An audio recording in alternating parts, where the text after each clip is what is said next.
For first or second date, if you have to cancel, reschedule. Do not just flat cancel unless you are not interested. If you're not interested, that's one thing. But if you're interested, reschedule, do not cancel. Because if you cancel, a lot of times they're thinking you're going to ghost them. Aspire to make a difference.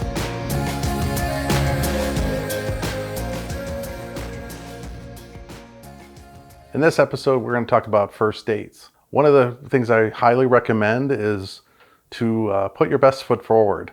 Take a shower, brush your teeth, do all the main things. As I said before, it's kind of like a job interview type thing, but it's also a job interview in a way on both sides. So you definitely want to put your best foot forward. You want to, wear something nice. You don't have to go, suit and tie or anything crazy like that, but you don't want to be going in a hoodie or you want to be wearing sweats. With women, I would recommend, putting on makeup if that's something you do. If you like to wear makeup, then wear makeup. If not, then that's fine too. Again, this is a thing where you're trying to get to know each other. I highly recommend having a coffee or having a drink. I usually tend to pick places that have food available so you can turn it into more of a traditional date if it's going well. And if it's not, the nice thing about a coffee or a drink, you can kind of, cut it down to 15, 20 minutes if it's not going anywhere. You usually will get a good vibe within the first few minutes. You'll know whether you want to spend an hour with this person or not. For me, it had been, probably been 17 or 18 years since I'd been on a first date when I got separated. And I definitely had a lot of nervousness about it for sure. We just went for a coffee and it was pretty mellow, pretty easy, but we hit it off and then ordered some food afterwards and then just started talking and really hit it off really well. I've also had first dates that went horribly where you want to get out of there within 5 minutes. You're like, okay, this is not going well at all. And then you have to figure out like how to end it without being, rude or anything like that. That's also why I actually made the mistake of several times going on dates where we had a full meal and then you're sitting there in the meal going, okay, when is this going to be over?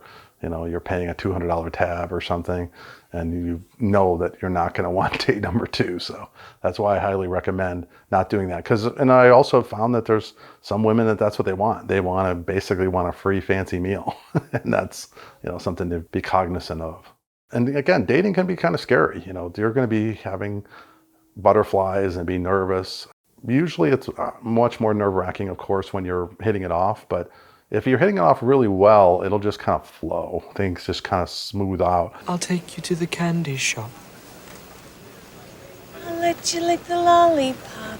In a way, it's kind of like an interview, but you want to make sure you're chill about it. Don't just bombard the person with questions. Don't keep going in there saying, hey, where were you born? And why were you, let the conversation flow and one thing I always try to do is, hopefully you've studied the person's profile so you know what commonalities you have. So kind of make mental note of the things you have in common. If the person's into meditation, talk about it. Or if they're into yoga or if they like to hike, whatever, if they play guitar or like certain kinds of music, talk about things that you have commonality with that person, because that really makes the conversation flow and makes it so that it's an interesting person. And people like to talk about themselves. And if the conversation starts to dwindle, ask a question.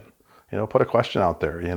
What made you get into hiking? What made you, the person's into sailing? What got you into sailing? You could find out that their dad used to have a sailboat and take them out sailing. That's great.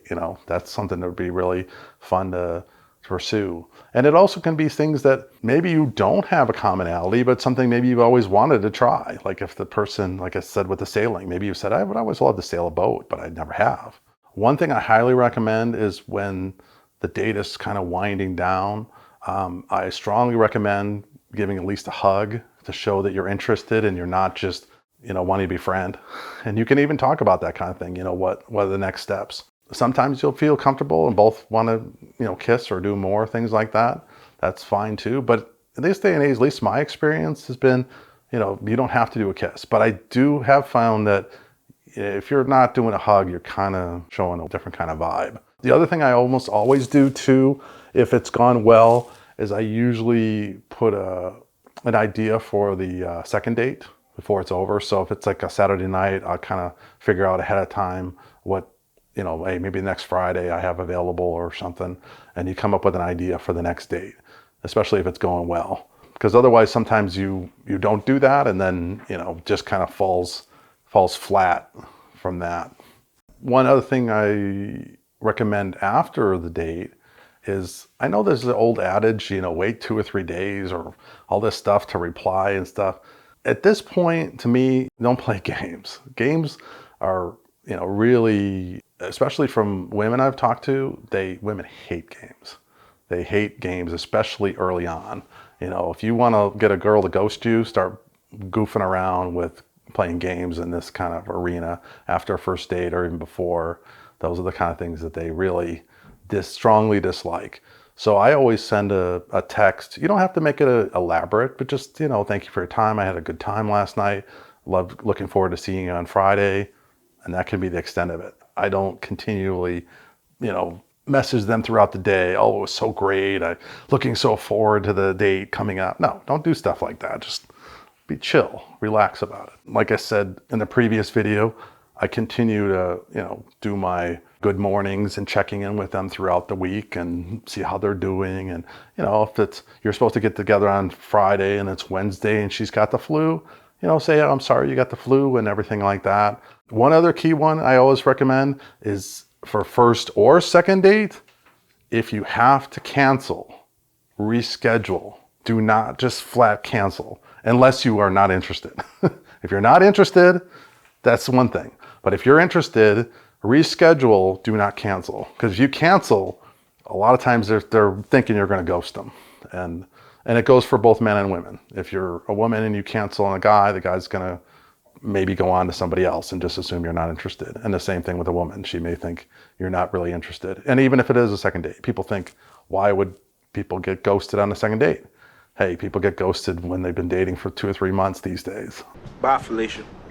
Thank you for watching. Hopefully this helps you with your first date encounter and how to go about setting it up and how to get through it without pulling your hair out. So please like and share this video with anyone who may benefit from its content. It's word of mouth from people like you who will help this channel to grow.